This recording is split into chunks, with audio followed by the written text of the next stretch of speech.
Assalamualaikum warahmatullahi wabarakatuh. Perkenalkan, saya Arnolis Lenata, calon guru penggerak Angkatan 10 Kabupaten Maluku Tengah. Saya bertugas di SMP Negeri 86 Maluku Tengah. Video ini merupakan demonstrasi kontekstual pada modul 3.1, pengambilan keputusan berbasis nilai-nilai kebajikan sebagai pemimpin.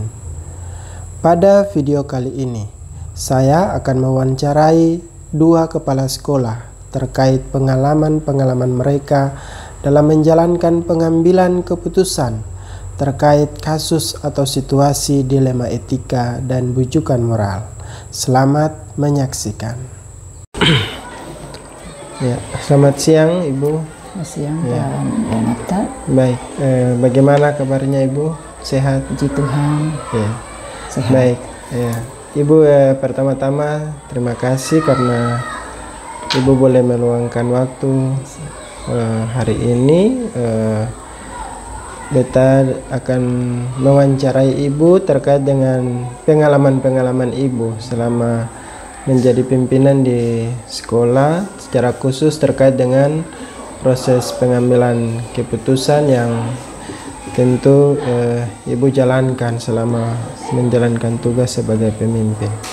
Yang pertama, Ibu tentu dalam proses Ibu menjalankan tugas dan tanggung jawab pasti ada masalah-masalah, tantangan-tantangan yang Ibu sudah banyak hadapi dan tentu sudah diselesaikan.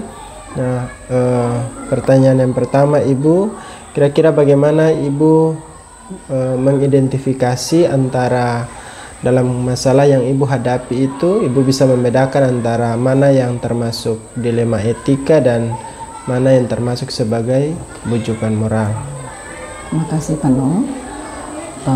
Masalah-masalah di dalam sekolah atau satuan pendidikan ini pasti banyak. Ada yang urgent, ada yang sederhana, tapi itu adalah bagian dari dinamika proses, ya. Dalam melihat setiap masalah yang timbul di sekolah itu, saya berusaha untuk selalu memantau dan mengevaluasi kira-kira situasi apa yang muncul di sekolah dengan cermat. Terus bagaimana saya terus memahami dan mempertimbangkan nilai-nilai yang mendasari itu apa yang muncul. Itu apakah dia terkait dengan dilema etika atau dengan bujukan moral. Jadi kita harus tetap memantau. Saya terus memantau dan menilai kira-kira situasi di sekolah itu seperti apa. Itu yang pertama, harus memantau. Kemudian saya selalu berusaha mempertimbangkan kira-kira nilai-nilai yang muncul itu dia sesuai dengan nilai etika atau nilai moral. Selanjutnya saya selalu harus membangun komunikasi yang jelas dan transparan kepada semua pihak yang terkait, supaya ketika dalam mengambil keputusan itu dapat dilakukan dengan cermat dan relevan. Baik, jadi Ibu terutama itu adalah mengidentifikasi dulu, kemudian menganalisa terkait dengan masalah-masalah yang dihadapi supaya solusi yang diambil juga bisa tepat, ya. Nah, kira-kira ketika Ibu dihadapkan misalnya dengan kasus-kasus seperti yang tadi, dilema etika, di mana dua-dua kepentingannya itu atau dua-dua situasinya itu sama-sama penting. Kira-kira bagaimana Ibu bisa mengambil keputusan dari dua hal yang penting itu, karena Ibu harus mengutamakan salah satunya. Kira-kira bagaimana Ibu menjalankan keputusan? Dalam mengambil keputusan, saya harus memikirkan solusi yang dapat mengakomodir kedua kepentingan itu bisa berjalan dengan baik dan seimbang. Artinya misalnya contoh, ada dua nilai kebajikan yang sama-sama mau dijalankan secara bersamaan. Misalnya Ibu contoh kasus, misalnya ada guru yang pada saat itu dia punya dua nilai kebajikan yang harus dijalankan. Harus mengambil keputusan seperti apa. Ibu harus diskusikan, konsultasi, berembuk untuk menentukan kira-kira mana yang jadi prioritas dan yang mana yang bisa itu. Tapi harus melalui diskusi dengan pihak terkait guru tersebut. Misalnya dia di saat itu dia mau melakukan tanggung jawab sebagai orang tua. Anak-anak sakit dia harus bawa ke dokter misalnya, sementara dia harus dalam kelas untuk belajar. Jadi bagaimana kita cari solusi yang tepat, yang seimbang agar dia dapat menjalankan itu dengan baik, nilai kebajikan itu dapat terakomodir dengan baik. Jadi kita harus cari solusi yang pas dengan jalan diskusi, konsultasi dan mencari solusi yang pas seperti itu, Pak. Baik. Jadi ketika Ibu misalnya menghadapi kasus-kasus seperti tadi di mana dua-dua kepentingan yang sama-sama penting, tentu Ibu membangun komunikasi dengan rekan-rekan guru sehingga memang keputusan yang nanti Ibu ambil juga bisa berdampak tepat bagi dua-dua tugas itu. Baik. Nah, yang berikut Ibu kira-kira ada langkah-langkah yang biasanya mungkin Ibu harus lewati begitu terkait dengan sampai kepada proses pengambilan keputusan. Apakah ada langkah-langkah tertentukah atau seperti apa? Ya, langkah-langkah itu pertama misalnya kita harus memahami dulu masalah atau dilema yang ada. Kedua, itu yang tadi Ibu bilang harus diskusikan masalah dengan berbagai pihak terkait yang bermasalah, yang ada punya masalah itu, lalu mempertimbangkan juga bagaimana keputusan diambil akan mencerminkan nilai-nilai etika atau norma yang diberlakukan.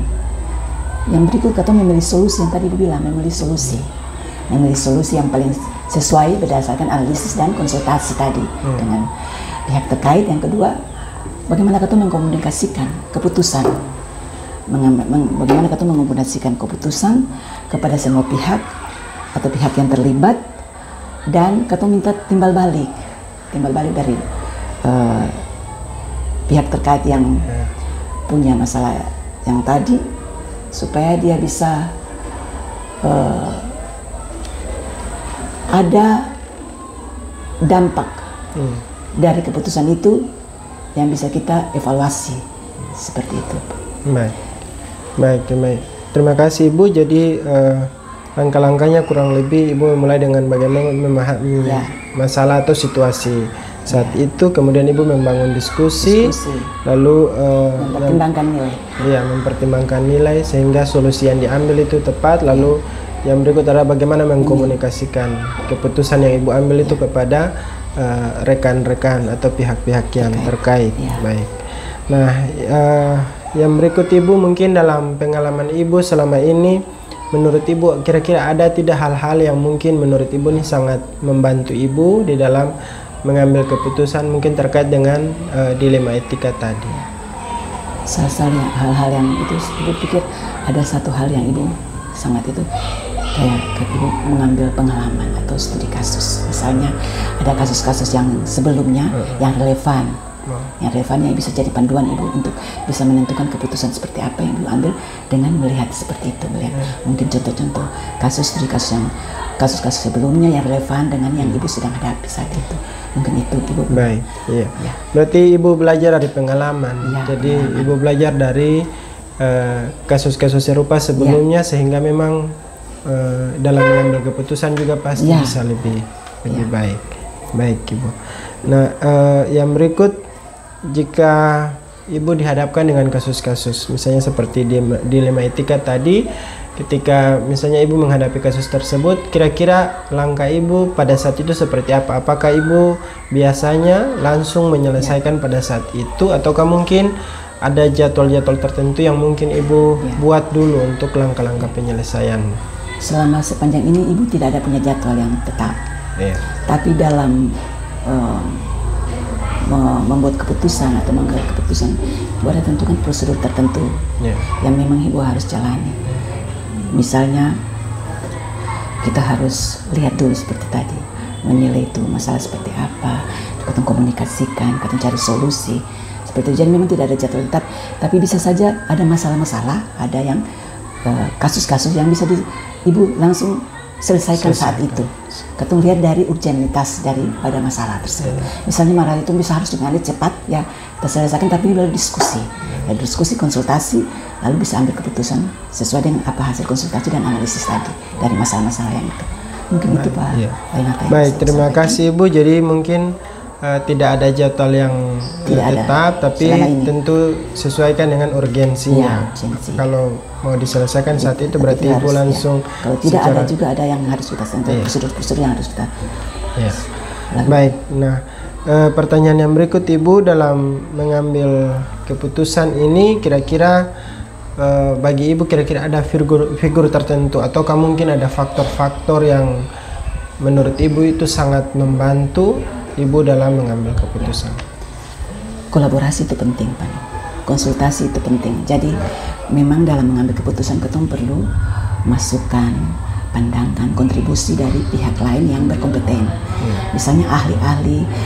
Ada juga Ibu bisa belajar dari referensi yang lain, misalnya mulai dari buku-buku atau studi-studi kasus yang seperti tadi Ibu bilang, untuk menjadi pedoman, yang jadi pedoman untuk Ibu mesti dalam mengambil suatu keputusan yang lebih objektif seperti itu.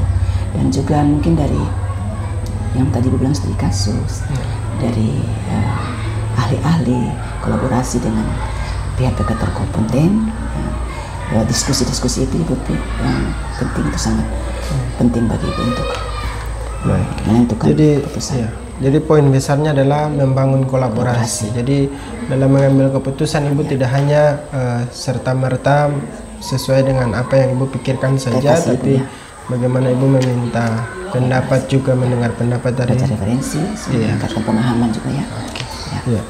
Nah Ibu, yang berikut mungkin dalam pengalaman Ibu selama ini untuk mengambil keputusan, kira-kira ada tantangan-tantangan yang Ibu hadapi? Tantangan-tantangan paling tantangan internal, misalnya seperti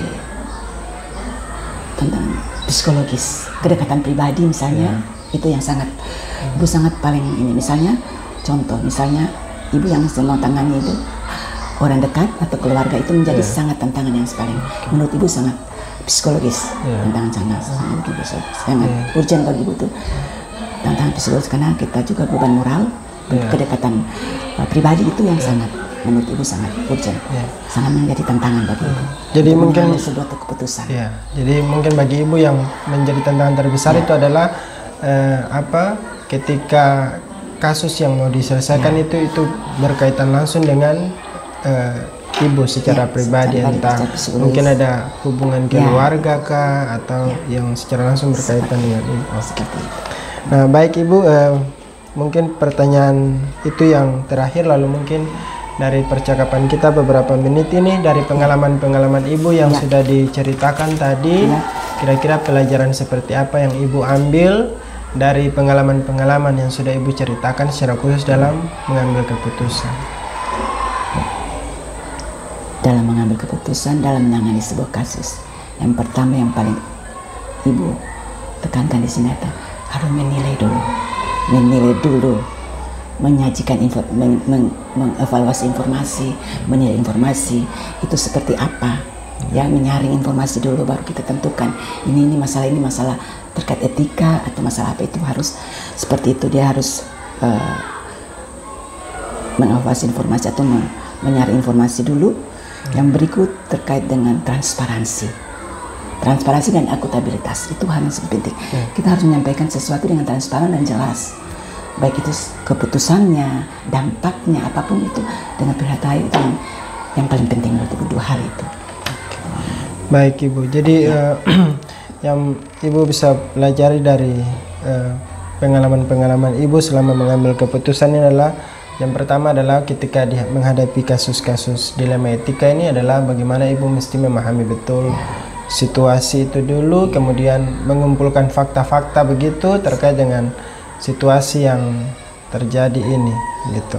Baru kemudian bagaimana dalam menjalani keputusan itu ada transparansi.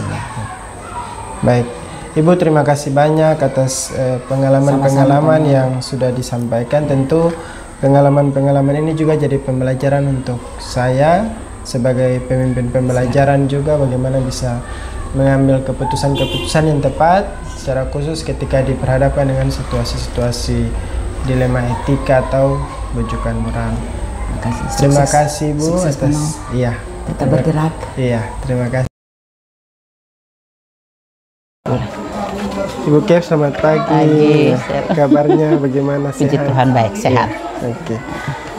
Pertama-tama Ibu kita mengucapkan terima kasih karena Ibu boleh meluangkan waktu hari ini untuk memperkenankan beta mewawancarai Ibu terkait dengan pengalaman-pengalaman Ibu secara khusus sebagai pimpinan dalam proses pengambilan keputusan, secara khusus yang berkaitan dengan dilema etika atau mungkin bujukan moral yang pernah Ibu hadapi.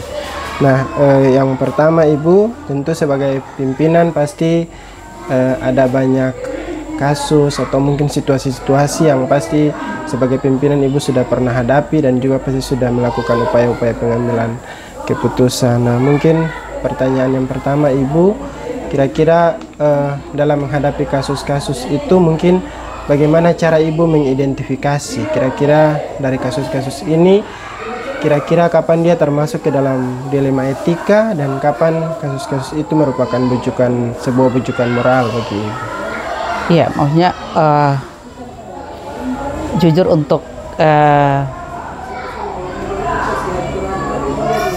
pimpinan kita masih termasuk baru.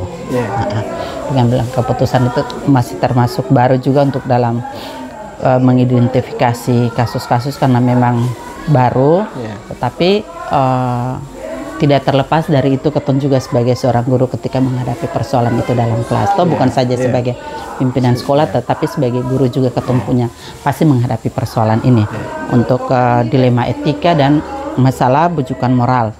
Ya, jadi untuk mengidentifikasi kasus-kasus ini ketika ketong lihat dari situasi yang ketong hadapi dalam proses pembelajaran. Ini kita ambil lalu proses pembelajaran karena kalau yang pimpinan kita belum terlalu ini karena belum hadapi persoalan yang seperti itu toh. Terkadang dalam pengambilan satu keputusan itu kalau secara pribadi sih beta tenang, beta melihat yang mana yang merupakan prioritas untuk mengambil suatu keputusan. Karena kalau keton cuma sekedar ambil masalah lalu keton mau bikin keputusan, pasti keputusan itu dia pasti ada yang bisa mempengaruhi yang lain, hal-hal yang lain. Jadi terkadang itu ya tenang lalu memilah mana yang harus diprioritaskan dalam kasus tersebut, lalu mulai mempertimbangkan ada masukan saran. Jadi tidak ansih mengambil keputusan dari pribadi sendiri, tetapi berusaha untuk komunikasi dengan pihak-pihak yang mengalami persoalan ini, lalu mengkaji jawaban mereka atau cara mengatasi persoalan mereka, lalu mengambil satu keputusan dari apa yang disampaikan oleh yang punya kasus begitu. Baik. Jadi kurang lebih Ibu membangun komunikasi. Jadi bagaimana melihat dia punya urgensi begitu sehingga Ibu bisa memprioritaskan mana yang mesti diambil. Nah, yang kedua Ibu, kira-kira ketika Ibu misalnya dihadapkan dengan sebuah situasi di mana yang namanya dilema etika. Jadi ada dua kepentingan yang mungkin pada saat itu dua-duanya itu sama-sama penting. Jadi mungkin ada salah satu tugas yang harus dikerjakan saat itu, tapi mungkin ada situasi yang lain yang mungkin pada saat itu juga sebenarnya penting untuk dikerjakan. Jadi dalam dilema seperti itu kira-kira bagaimana Ibu mengambil keputusan? Jadi yang tadi beta bilang, beta ambil skala prioritas, yang mana yang lebih penting. Betul, memang sama-sama penting, tapi yang situasi itu dirasa bahwa memang harus dilakukan, berarti keputusan itu yang diambil. Jadi intinya itu skala prioritas. Skala prioritas dari itu. Baik Ibu. Nah, dalam proses pengambilan keputusan itu biasanya mungkin Ibu ada punya seperti langkah-langkah yang biasanya Ibu harus lalui untuk sampai pada proses pengambilan keputusan kah, atau mungkin Ibu berjalan sesuai situasi yang ada saja kah, atau seperti apa? Ada langkah-langkah yang mungkin baku yang Ibu lewati atau Kalau sebelum ambil keputusan memang ketong perlu ambil langkah. Pertama ketong telah persoalan. Toh telah persoalan yang ketong hadapi, telah persoalan itu jadi langkah pertama yang itu. Lalu yang tadi bilang skala prioritas. Tetap ada dalam skala prioritas. Setelah itu bangun komunikasi. Bangun komunikasi lalu cari solusi. Cari solusi dari masalah yang dihadapi itu toh, ambil keputusan. Jadi ada 4 langkah yang memang harus ini toh. Baik, terima kasih Ibu. Jadi apa langkah-langkah itu mungkin Ibu bisa memulai dengan menelaah situasi itu dulu, lalu Ibu membangun komunikasi juga, mendengar apa suara-suara dari pihak yang lain, gitu sebelum Ibu mengambil keputusan. Baik, nah dalam pengalaman Ibu selama ini mengambil keputusan, mungkin bagi Ibu mungkin ada hal yang sangat membantu Ibu di dalam proses pengambilan keputusan itu. Maksudnya? Ada hal-hal tertentu yang mungkin Ibu rasa sangat membantu Ibu ketika misalnya Ibu harus mengambil keputusan terkait dengan dilema etika tadi. Ketika dua situasi yang memang sama-sama penting itu, apakah ada hal yang mungkin Ibu rasa itu sangat membantu Ibu dalam proses pengambilan keputusan? Kalau soal itu tuh beta lebih fokus pada beta pun suara hati. Beta pun suara hati. Beta berpikir bahwa oh ini harus yang seperti ini, dan itu juga yang jadi pertimbangan itu bahwa keputusan yang beta ambil ini memang benar-benar akan tidak berdampak negatif untuk hal lain atau tidak. Jadi lebih itu ke hati nurani, dan bahwa pengambilan keputusan itu bermakna untuk semua orang ketika beta ambil keputusan itu. Jadi yang dalam pengambilan keputusan memang Ibu tentu perlu mendengar suara hati juga gitu, dan yang menjadi pertimbangan adalah bagaimana keputusan yang Ibu ambil bisa memberikan dampak positif untuk semua orang yang ada.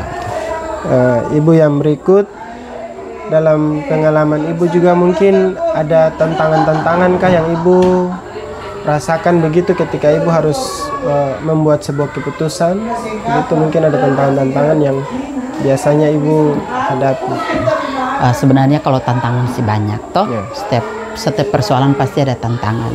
Tantangan itu yang pertama terkadang datang dari dalam, ada juga dari luar. Ketika dari dalam ini yang tadi beta bilang, beta sendiri bisakah beta ambil keputusan itu, tantangan yang di dalam.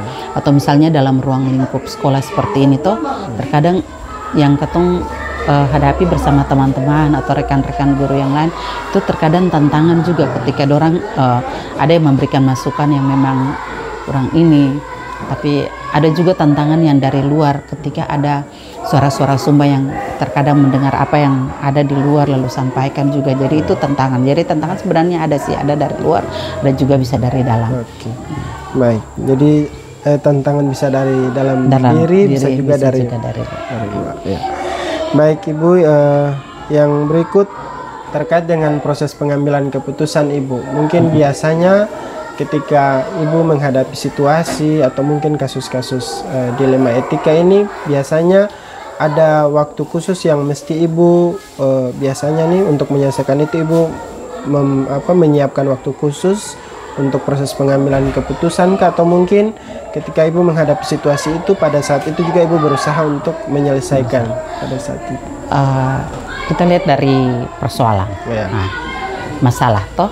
Jadi ketika menghadapi masalah, ada masalah yang memang harus diselesaikan secara langsung, tetapi ada juga yang memerlukan waktu. Jadi kita bilang tadi tergantung dari persoalan. Jadi pengambilan keputusan itu bisa langsung secara ketika menghadapi masalah atau situasi, tetapi ada juga yang perlu waktu. Karena kita perlu ada pertimbangan terkait dengan persoalan itu. Jadi mungkin terkait dengan tingkat kompleksitas dari masalah itu atau situasi itu. Kalau Ibu bisa langsung menyelesaikan, Ibu akan langsung selesaikan. Tapi kalau perlu misalnya mendengar pertimbangan-pertimbangan dari rekan-rekan yang lain, mungkin Ibu perlu waktu. Nah, yang berikut dalam proses pengambilan keputusan yang ibu lakukan, mungkin ada figur tertentu atau pihak-pihak tertentu yang mungkin ibu rasa akan turut membantu ibu atau mempermudah ibu dalam proses pengambilan keputusan itu?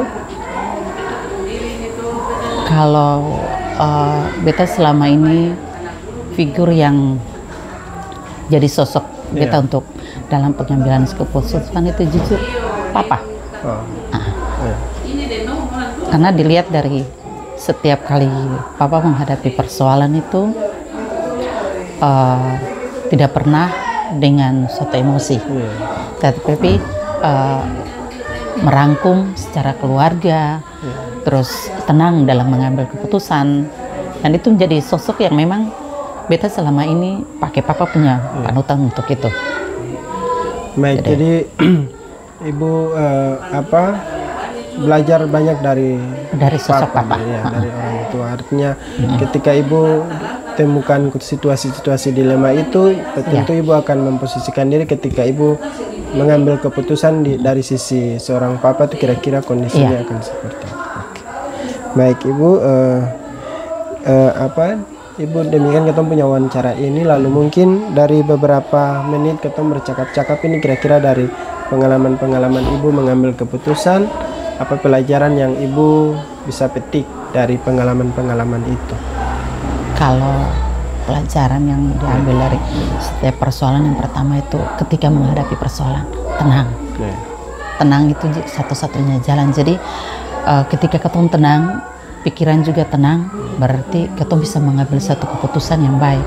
Karena kalau ketong sen tenang, ketong menghadapi suatu persoalan dengan orang bilang seperti apa ya, kayak sing sabar, berarti pasti persoalan itu tidak akan terselesaikan dan itu pasti berdampak negatif untuk orang lain.